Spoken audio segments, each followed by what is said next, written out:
Welcome back to Dungeon Run. I'm playing a 3-player playthrough. We got Stabbins, the Goblin Sneak. We have Vargag, the Orc. And we have Vane, played by me, I guess, the Vanguard Knight. Alright, up first player is Stabbins. He's been knocked out, so he tried to burgle the artifact away from the Colossus boss monster. Failed. The only thing he can do on his turn is regain consciousness. That's basically his turn.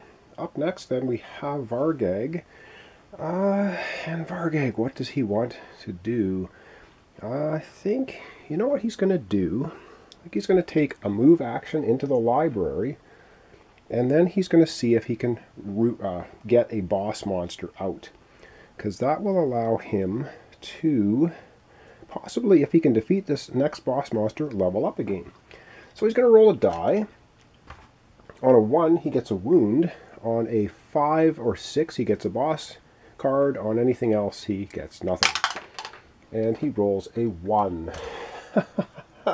Continuing with the impressive luck that the Orc and Knight are having in this playthrough, that means he takes another wound. So he basically now has 6 wounds of 7 health. Wow. Lameness. Okay, we have the Knight here. I am going to be trying to attack the Colossus. So I'm going to zoom down, we're going to get out the dice tray, and we're going to see if we can do anything about this boss monster and try and get the summoning stone. Alright, we are taking on the Colossus. We can't use Brawn against him, so I'm using my magic, which is 4. He's going to be rolling 5 dice, though, hitting on a 4, 5, 6. And what does he get? He gets 2 5s and a 4. Alright, well, I'm only rolling 4 dice, which is kind of not great, but it's better than rolling 1. So let's see if I can hit this guy. If I can hit him with all 4, I could actually take him out. And to hit him, though, we need 6s. So let's roll 4 6s. Come on. Whoa! I roll 3 6s. That's 3 hits against him. Or I could block the 3 hits. I'm going to block one of his hits with a 4. And so, how am I going to do this? I think what I'm going to do is I'm actually going to block a second hit of his. So he's going to do me 1 damage. That takes me from 3 damage to 4. And I hit him for 2, which is actually pretty good. The Colossus now has half of his health only. So that wasn't, wow, that was much better than I thought. That was the first action. Now I could attack him again, try and take him out. I think I'm going to do that. This could be the end of me. Could be a very bad move. He's going to be rolling 5 dice again, hitting on 4, 5, 6. Come on, let's have a lot of misses. He only has 1 potential hit. I am going to be rolling 4 dice. Come on, I just need 1 6, and that would do it. Come on! Ah! I don't get any. So he's going to hit me once more. Damn it. And that's going to be the end of my turn. And so I'm just going to readjust the camera. We're going to go back to Stabbins, and he's the first player. Well, actually, we don't have to. He's the first player. He would roam monsters. This monster can't roam because he's on a spot with me. And so the first player token then is just going to move over to Vargag. So we're going to come right back, and he's going to take a turn. All right, it's Vargag's turn, and he is just going to, I don't think he's going to try to get another boss monster. He knows the defeat of the boss is imminent, or getting pretty imminent. And so, I had to do 2 damage to him, not just 1. But anyway, he's going to do 2 moves. He's going to move into the portcullis room. Actually, no, he's not. He's going to move down here to the treasure room, and then he's going to move here to the Mysterious Crone. Now, Mysterious Crone says he can take a level up. I don't know if it's an action, though. As a special action. He does have a level up token. He could cash it in to get the Forbidden Tome, but of course, he can't use the Forbidden Tome because he doesn't have the right keyword. So that's kind of a useless thing for him. I think he's trying to make his way over to where I am, to cut me off if I defeat the boss and try to exit with the Summoning Stone. Alright, well that was very quickly Vargag's turn. So now we go back to me, the Knight. And so once again, I'm going to readjust the camera. We're going to try taken this guy out. Let's hope I can do it. Once again, the battle is on. Let's get the dice tray out here. 5 dice for the Colossus. Ooh, or should I do my Divine Strength first before I do that? But then I only get 1 attack against him. I think I am going to do that. My first action, I'm going to use Divine Strength. As a special action, you may remove 1 wound marker from yourself and every other hero that's still alive. So basically, I'm healing everyone in the game. Stabbins goes from 3 wounds down to 2. Vargag goes from 6 wounds down to 5, and I went from 5 wounds down to 4. Now I'm going to attack this guy. It gives me a better chance of surviving. At least I hope it does. So for my second action, we're going to attack the boss. The boss hits on a 4, 5, and 6, so he has 2 potential hits against me. I'm rolling 4 dice for my magic. I need 2 6s, and I can take this guy out. Come on. And I get nothing, but I can block a 5 with a 5. I'm going to take 1 wound. Damn it! Doesn't do me any bloody good. So I'm up to 5 wounds again. This boss is extremely tough to take down because you can't use brawn against him. Up next will be Stabbins. Alright, so Stabbins, not wanting to be left behind, has treasure cards and a bunch of stuff. And I think when he got knocked out, I think I've been forgetting something here. You're supposed to drop a treasure card or an item. Well, there's probably notes in previous videos. I think I messed that up. He's got all kinds of extra treasure cards. If I mess it up, I'll leave videos. I'm not going to correct it here now. We're just going to play out the rest of the game. So he's just going to take 2 move action, 1 and 2. He's moving down here. He's going to hover around the exit, hoping to catch me if I can take the Colossus out and steal the summoning stone from me to win the game.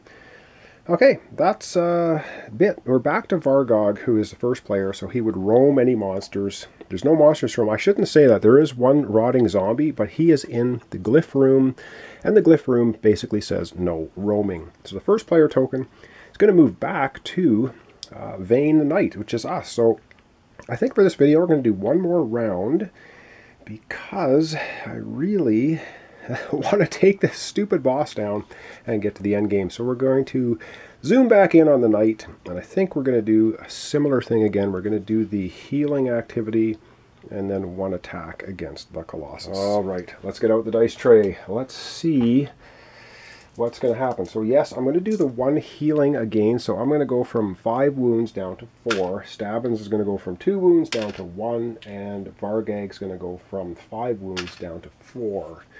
And I'm going to do 1 attack action now, my second action against the Colossus. Let's see if I can take him out. So he attacks me with 5 dice, and he only rolls 1 6. So 1 potential hit against me. I'm rolling 4 dice. I need 2 6s. Come on. And damn it, I get 1 6. Shoot. So I'm going to go eye for an eye. 1 damage for me, 1 damage for him, which means he is only 1 health away from being knocked out, and I am 2 health away from being knocked out. Okay, that was my turn. Up next will be Stabbins again. Alright, I think there's going to be a little bit of infighting going on here, but Stabbins is going to go one action, 2 actions into the same room as Vargag. Now, when we're in the... Well, actually, we're not even at the end game yet because nobody has the summoning stone. So Vargag could easily just leave that area without any issues. And so, yep, it's going to be Vargag up next. And I'm just going to readjust the camera. We're going to have Vargag take a turn. And the game is just devolving into we're waiting for the knight to take out the Colossus. Vargag's going to go 1 move here. He's going to move 1 move here. Now, you don't automatically fight a monster when you get in here, like when it first appears. And so that's basically Vargag's action, which is not too exciting. We're back now to the first player, which is the knight over here. I have no monsters to roam. First player token will now transfer over to Stabbins. And so what I'm going to do for the end of this episode, I'm going to take a quick overview of our characters, the state they're in. Then we're going to zoom back out on the map so you can see sort of what's happening. So we're going to start off with the knight, then we'll look at Stabbins and Vargag, the main board, wrap up our episode for today. Alright, so our knight here has 5 damage of 7 health. We have Divine Strength, which is the removing 1 wound token from everybody. We have Turn Undead, Blessed. We have a couple treasure cards we've not leveled up, which is pretty sad. So that's the state of our knight. Let's take a look now at Stabbins. Stabbins doing extremely well. He only has 1 wound on him, 6 life. He's leveled up once, so now he has 5 brawn. He's the first player for our next turn. He has the Burgle ability. He's got the Sword of the Well Spirit. Roll an extra die when attacking with brawn or magic, so pretty awesome. Helm of Seeing. He can look at any treasure artifact cards, and he has his exquisite shield, and 2 extra treasure cards. Wow. Stabbins is ready for bear, but he's, I don't know, we'll see what happens. He's doing the best, I think, so far. Let's take a look at Vargag now. So Vargag not doing too badly. He's leveled up once. He's got 7 brawn. He's 4 damage on him, though, 7 health. He has this stupid belt of terrible exertion, which kind of nerfed his good item, which was his amulet of regeneration. He has burst of speed if he has a free move action if he gets into an area that has no monsters. So there you go, and he has Berserk. He can place a wound marker on himself to reroll all attack dice, and he's got to accept the second roll. So, again, not doing fantastically okay, but better, basically, than the knight. So we're going to zoom out, take a look at the board, and I think we're going to wrap up our episode for today. Alright, well this kind of gives us a little bit zoomed in idea of the board. The exit, of course, is right here. Stabbins is sitting in here with the Mysterious Crone. We have Vargag here with the Rotting Zombie, and we have, of course, our knight sitting on the Colossus. The Colossus has 3 damage. 1 more damage, the Colossus will be eliminated, and then our knight could pick up the Summoning Stone, possibly, if he doesn't get knocked out. So that's where we are at the end of the episode. I think maybe 1 or 2 more episodes to finish off the series, and like I said, the game has some issues, but it's relatively quick, although you never know it because I keep taking a long time for the series. But I only have so much time for filming, and kind of that's the way it is. So thanks so much for watching along. Thanks for your comments, subscriptions, likes, and dislikes. I know some people have been disliking these videos. I don't know if it's me or the game itself. Like I said, the game has some, I guess you call it balance or luck issues that can swing it one way or the other pretty heavily. I know a lot of people are not fond of that. But anyway, thanks so much for watching along, and we'll see you in the next episode.